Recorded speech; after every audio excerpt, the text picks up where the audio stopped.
Aujourd'hui, on va analyser le cas d'une semelle jumelée. Nous rappelons qu'on utilise une semelle jumelée lorsque l'entre-distance entre les deux poteaux est faible, qui a comme conséquence un risque de chevauchement. Après avoir calculé une semelle isolée, on constate qu'il y aura chevauchement entre deux semelles proches. On recourt dans ces cas-là à une semelle jumelée. Au lieu de faire réellement directement une semelle filante, on peut faire une semelle jumelée juste pour deux poteaux s'il n'y a pas de problème ailleurs, carrément. C'est ce que nous allons analyser aujourd'hui. On a vu que déjà ici, on a déjà modélisé une semelle jumelée pour les deux poteaux qui sont là. On va faire une semelle jumelée maintenant pour les deux poteaux extrêmes, puisqu'on voit la distance, distance entre nos deux éléments est de 2,51 m. Pour ce faire, on va devoir sélectionner le nœud aboutissant, vérifie. Puis dans deux nœuds sont sélectionnés, on clique sur ferraillage, on accepte, OK. Voulez-vous projeter une semelle pour deux poteaux? Oui.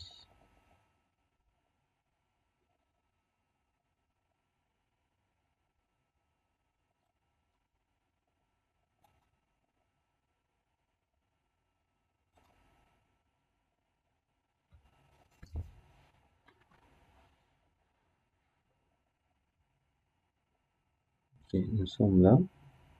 Il propose des dimensions.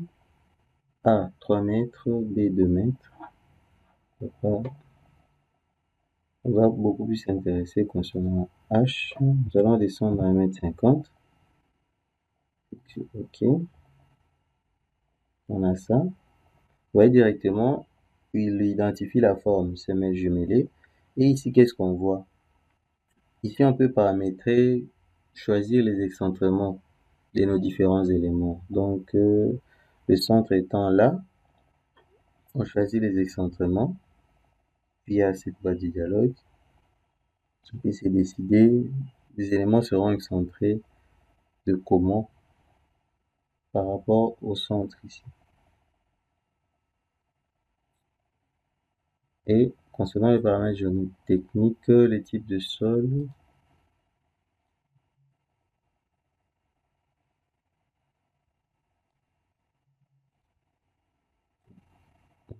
choisi. Nous sommes dans le cas où AG égale compact, 1,50 m,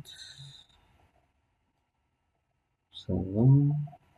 Conditions géotechniques, ici, contrainte admissible, 0,3. On a déjà fait ça.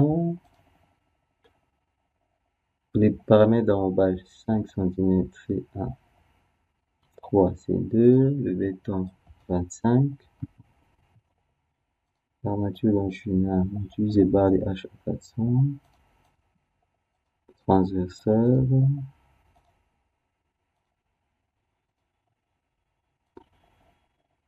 HA 500 plutôt, ici, les attentes, ça va. Et avant de lancer les calculs, élément BA, cet onglet nous aide à voir les charges, si on veut les appliquer, soit voir le tableau de chargement, voir les charges qui ont été exportées à l'aide du calcul statique. On voit toutes les charges qui sont là. Ainsi, on peut lancer notre calcul. On a ça. Le calcul a donné. Ici, en fonction de l'analyse des contraintes, le logiciel excentre un élément juste pour éviter qu'il y ait une zone où notre semelle sera soumise aux contraintes négatives.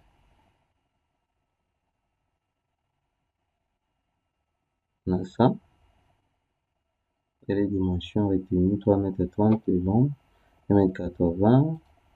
Les résultats sont là et on voit là les diagrammes de répartition des contraintes. Partout, c'est inférieur à 0,3. C'est 0,19, 0,185.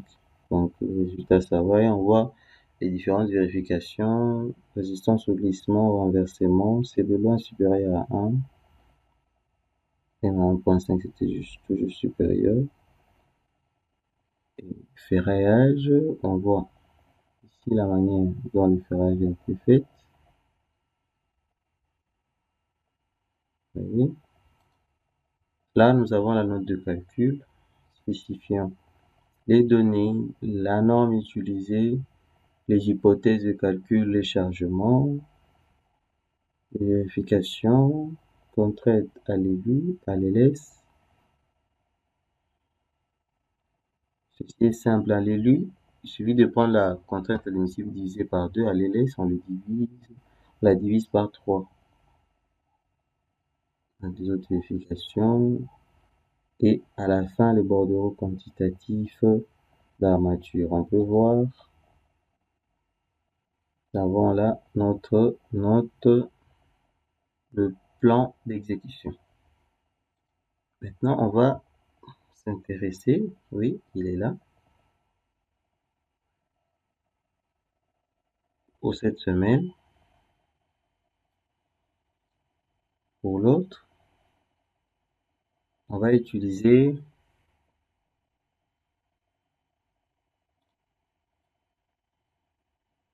cette semaine ici, on va la considérer comme, admettons que nous soyons dans un cas où nous avons des contraintes. Par exemple, il s'agit d'une limite de propriété, on ne peut pas dépasser une certaine valeur, d'où nous sommes obligés de recourir aux semelles excentrées. Comment cela se fait dans Robot?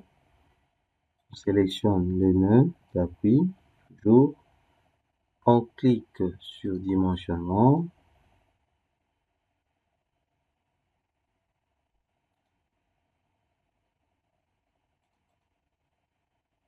Nous sommes là. Par défaut, la semelle est centrée. Nous allons l'excentrer. Pour ce faire, il faut fixer l'excentrement et on détermine l'excentrement et on va le fixer. Profondeur, c'est toujours la même chose, 1,50 m. Vous voyez là, première étape, on continue. Notre élément, on va l'excentrer par rapport à X ici.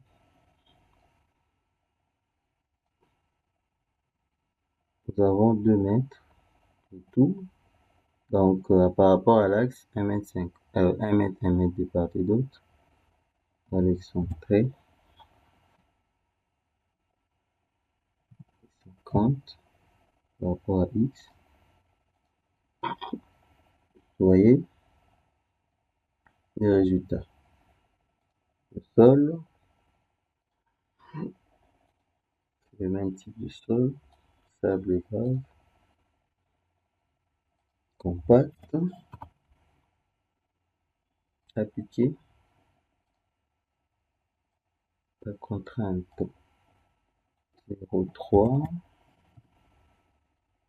Pascal. Bon, ici 25.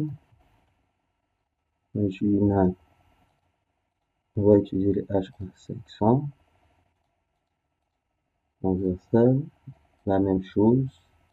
Disposition des ferraillages, celui-là. Ensemble les calculs. Vérification de dernière minute.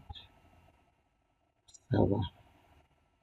Nous avons ceci comme résultat. Au départ, c'était 2 mètres partout. Le logiciel doit 1,90 m, 1,60 m. Vous voyez comment cela se fait. Et ici, on a bloqué. Donc, il suffit pas seulement de déterminer l'excentrement, mais il faut aussi le bloquer pour dire que c'est une contrainte. Vous voyez la répartition de contraintes. sous la semelle et les différentes vérifications effectuées tiennent. Nous avons le ferraillage et là notre note de calcul. Et à la fin, on peut bien voir ici le plan d'exécution. Bon, je vous remercie pour votre attention. N'oubliez pas de liker la vidéo, de la partager et surtout de vous abonner. Merci.